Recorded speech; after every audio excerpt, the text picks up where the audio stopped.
नमस्कार दोस्तों, आज मैं आपको 5G ट्रायल पर वो जानकारी देने वाला हूँ जो आपको कहीं नहीं मिलेगा।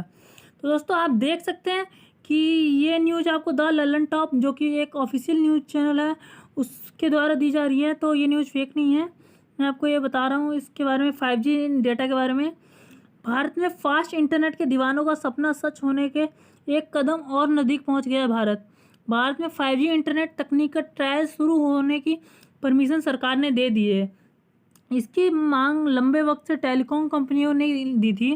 बता दें कि 2 साल पहले सरकार ने दिल्ली में आयोजित इंडियन मोबाइल कांग्रेस के दौरान सिर्फ एक परिसर के भीतर ही इसके ट्रायल की परमिशन दे दी थी, लेकिन अब यह ट्रायल दूर गांव से लेकर हर शहरों तक हो रहा है। अब आप सोच रहे होंगे कि आखिर 5G ट्रायल है क्या और इससे हमारी ज़िंदगी पर क्या फ़र्क पड़ेगा, इंटरनेट की दुनिया कैसे बदलने वाली है, क्या यह सेहत के लिए बहुत नुकसानदायक है। ऐसे ही कई सवालों के जवाब हैं आपके मन में जो कि मैं आपको इस वीडियो में देने वाला हूँ। 5G के ट्रायल क्यों हो रहे हैं, तो आइए इसके बारे में जानते हैं। हाई स्पीड इंटरनेट की 5G तकनीक के ट्रायल की मंजूरी सरकार ने दे दी है। दूरसंचार मंत्रालय के सचिव अंशु प्रकाश ने द इंडियन एक्सप्रेस अखबार को बताया कि इस तरह के ट्रायल बहुत महत्वपूर्ण होते हैं। इनकी वजह से 5G ऑक्शन और उसकी सर्विस शुरू करने में जो गैप होता है वह घट जाता है।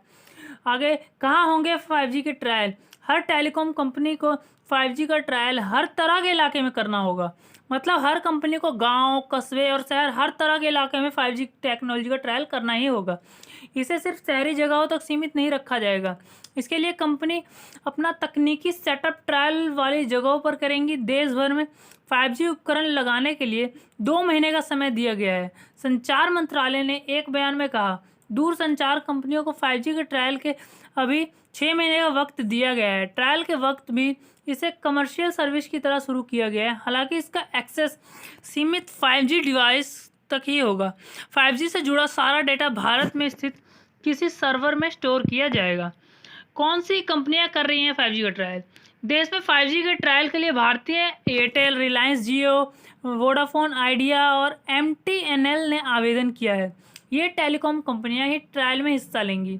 इन कंपनियों ने 5G उपकरण के लिए एरिक्सन, नोकिया, सैमसंग और सी डॉट जैसी कंपनियों के साथ टाई अप कर लिया है। अब देख सकते हैं आइडिया, वोडाफोन, एयरटेल, जियो के साथ इन्होंने टाई अप कर लिया है। क्या कोई चाइनीज कंपनी भी इसमें शामिल है? चीन के साथ खराब रिश्तों के चलते इसे ट्रायल चीन की 2 बड़ी कंपनी दूर हैं। एक कंपनी का नाम है हुवेई और दूसरी कंपनी का नाम है ZTE। ये चीन ही नहीं, दुनिया में टेलीकॉम उपकरण बनाने वाली सबसे बड़ी कंपनियां हैं। इन कंपनियों के साथ किसी टेलीकॉम कंपनी ने ट्रायल के लिए अनुबंध ही नहीं किया। माना जा रहा है कि सरकार चीन को इस ट्रायल से दूर रखना चाहती है, इसलिए कंपनियों ने ऐसा कदम उठाया है। हालांकि इंडियन एक्सप्रेस ने टेलीकॉम डिपार्टमेंट के अधिकारी के हवाले से लिखा है कि किसी टेलीकॉम कंपनी ने हुआई और ZTE के इक्विपमेंट इस्तेमाल करने की इच्छा नहीं जताई। ऐसे में मना करने का सवाल ही नहीं उठता। 5G आने से स्पीड में ऐसा क्या फ़र्क पड़ जाएगा? एक शब्द में कहें तो 5G मतलब तेज़ इंटरनेट स्पीड, 4G के मुकाबले करीब 100 गुना तेज़। और जब वायरलेस इंटरनेट तेज़ हो जाएगा तो चीज़ें सिर्फ यूट्यूब या नेटफ्लिक्स पर वीडियो देखने तक ही सीमित नहीं रहेगी।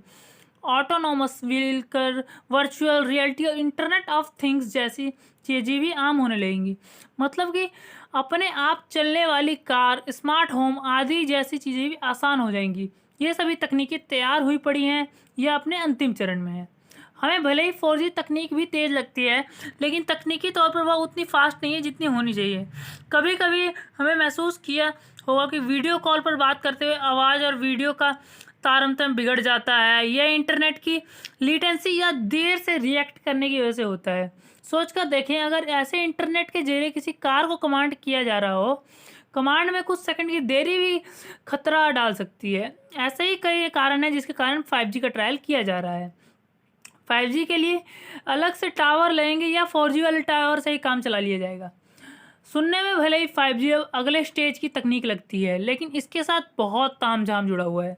इसे आप ऐसे समझ सकते हैं कि टेलीकॉम कंपनियों को 5G के लिए एंटीना टावर का नया और सघन जाल देश भर में फैलाना पड़ेगा। दूसरी मार्के की बात यह है कि 5G आने के बाद 4G खत्म नहीं होगा। मतलब पहले की तरह ही नहीं कि 3G आया तो 2G को बाय बाय और 4G आया तो 3G को बाय बाय। इंटरनेट की 4G तकनीक जारी रहेगी। इसके साथ ही एक हाई स्पीड इंटरनेट का जाल तैयार होगा।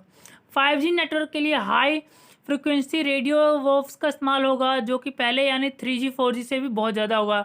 ये हाई फ्रिक्वेंसी वाला फंडा आप एक उदाहरण से समझिए। रेडियो पर पहले मीडियम वेव और शॉर्ट वेव पर विधि भारती आदि चैनल आते थे, दिल्ली से ब्रॉडकास्ट होते थे और कानपुर में भी सुनाई देते थे। फिर आया बेहतरीन साउंड क्वालिटी FM रेडियो, लेकिन दिल्ली का FM दिल्ली में सुना जा सकता है, उसे कानपुर में नहीं सुना जा सकता। कारण FM रेडियो मीडियम वेव और शॉर्ट वेव के मुकाबले हाई फ्रिक्वेंसी वेव्स पर काम करता है। हाई फ्रिक्वेंसी वेव्स की रेंज काफ़ी कम होती है। इन हाई फ्रिक्वेंसी रेडियो वेव्स के साथ बस एक यही दिक्कत है, हाई फ्रिक्वेंसी रेडियो वेव्स से बिना नुकसान के डेटा तेज़ी से भेजा जा सकता है, लेकिन ये वेव्स बहुत ज़्यादा दूर नहीं जा पाती। इन्हें बिल्डिंग और रास्तों में दूसरी रुकावटें पार करने में बहुत दिक्कत होती हैं। आगे हम बात करते हैं ज़्यादा टावर मतलब ज़्यादा वेव्स। कहीं 5G शरीर के लिए नुकसानदायक तो नहीं, सबसे मेन पॉइंट है ये। जब से वायरलेस तकनीक आई है, इसे लेकर लोगों में भ्रम बना हुआ है। अभी हाल ही में हमारी पड़ताल टीम ने 5G तकनीक से जुड़े दावे की पड़ताल की है। इसमें बताया गया था कि लोगों को 5G की वजह से किसी भी चीज़ को छूने से करंट लग रहा है। इस दावे की जांच करने से पता लगा कि ऐसा कुछ नहीं हो रहा। रेडिएशन के भय को दिमाग से निकालने के लिए आपको इसके पीछे साइंस समझनी पड़ेगी। रेडिएशन का मतलब होता है एनर्जी या किसी स्रोत का बाहर निकलना। ऐसा हर ऊर्जा स्रोत में होता है। मतलब आग जलती हो तो उससे गर्मी निकलती है, इससे भी शरीर के हिसाब से रेडिएशन ही माना जाता है। लेकिन कुछ तरह के रेडिएशन बीमार कर सकते हैं। वो कौन सी होती है?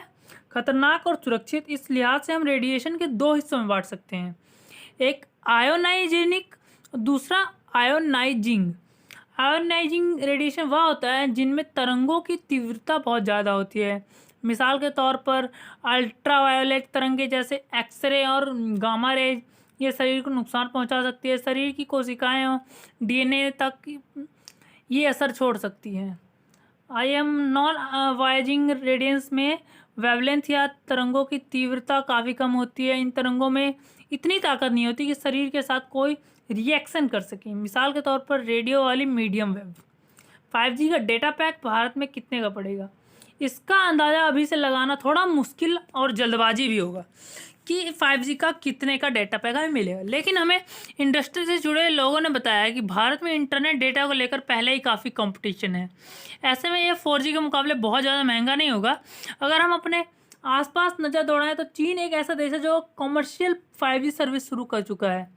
ग्लोबल टाइम्स की एक खबर के मुताबिक उसने 5G के शुरुआत के वक्त 30 GB के डेटा पैक की कीमत तकरीबन 1500 रुपये रखी थी। अब यह कीमत और भी कम हो चुकी है।